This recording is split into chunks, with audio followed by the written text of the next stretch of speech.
Jesus is the pastor of this parish, realistically.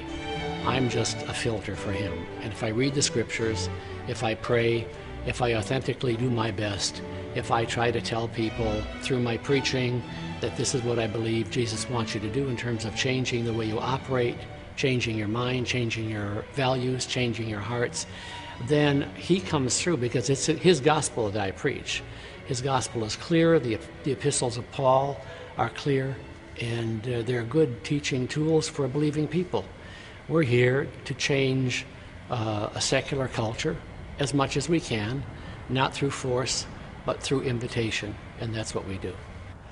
Of course, we know that the building is not the faith. It is, if we're very, very blessed, as we are with that chapel at St. Hugo's, we recognize what it can contribute to our devotion and enhancing our faith, really. Because the Stations of the Cross are beautiful, the crucifix is beautiful, even the architecture, I don't know, something about the whole, is it Gothic? Really does contribute, I think.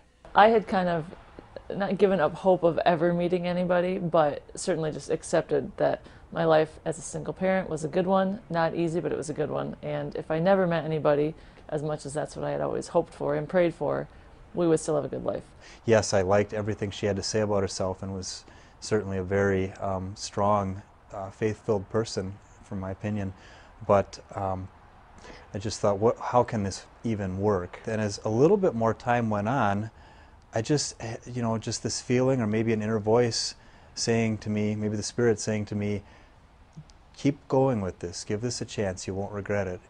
So, again, we started emailing more frequently and then talking, and yeah, pretty much by the time we met face to face, we knew there was a lot there as far as a foundation could be. This is a perfect place for a wedding. It really is.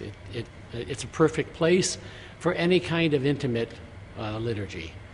I work very hard on marriage, and we work with the couples to make sure that they're really educated about what marriage is all about, that they have mentors in the parish through a pre-marriage discovery program, and that they really sign a contract that they're going to, even if they haven't been to church for a while, they're going to start coming regularly, so that when they walk down the aisle as bride and groom, I'm not a stranger to them and they're not a stranger to me. The only thing we really wanted as a couple was to raise children for God. That was our vocation. And we were very blessed to know that so surely. Because you go to that altar and it's an act of faith. Because you don't know everything. It was late at night and we had made a visit together, and then Denny turned to Alex and pulled out a wrapped box out of his pocket and turned to Alex and said, now if you'd like me to marry your mom, give her this box. If not, then you need to give it back to me. There was a few moments of kind of confusion. He was tired and Denny kind of clarified, and then Alex just basically, shoved the ring in my hand. Just kind of like, yes, Mom, marry him. And then Denny, as he says, knelt down as best as he could because he was still kind of holding Alex. And he just asked me if I would marry him. After Jenny said yes and we had the hug and everything, we were all a little teary at that point, and especially when Jenny had turned to Alex and said, so if I'm getting a husband, what does that mean for you? What will you be getting? And he was kind of, I think a little choked up himself, and he eked out the word Dad, and then we all really got teary at that point and just, again, gave each other a big hug, and the moment was even more special because of that.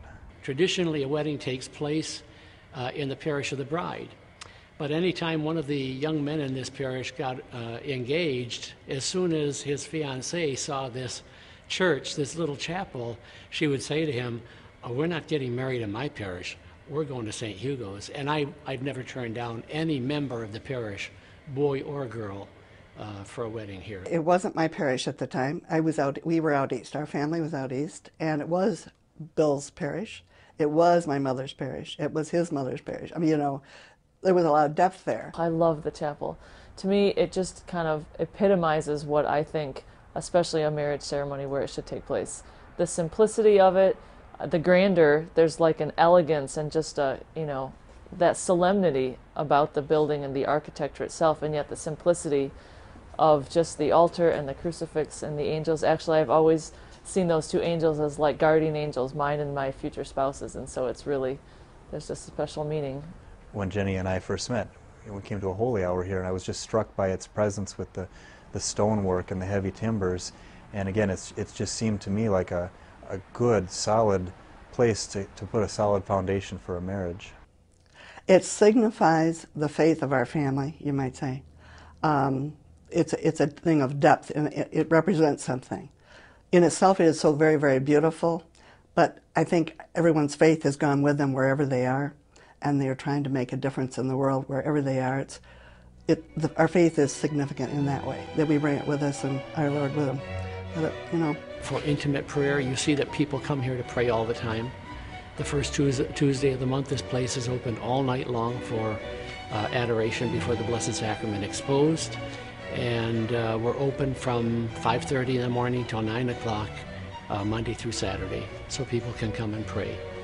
We have Mass here every morning, Monday through Friday at 6:10, and there are about 80 people who come to that Mass. And we have Mass at 8:30 Monday through Saturday, and there are probably about between 80 and 120 people who come to that Mass. So it's a very prayerful parish, and I'm happy about that as a pastor.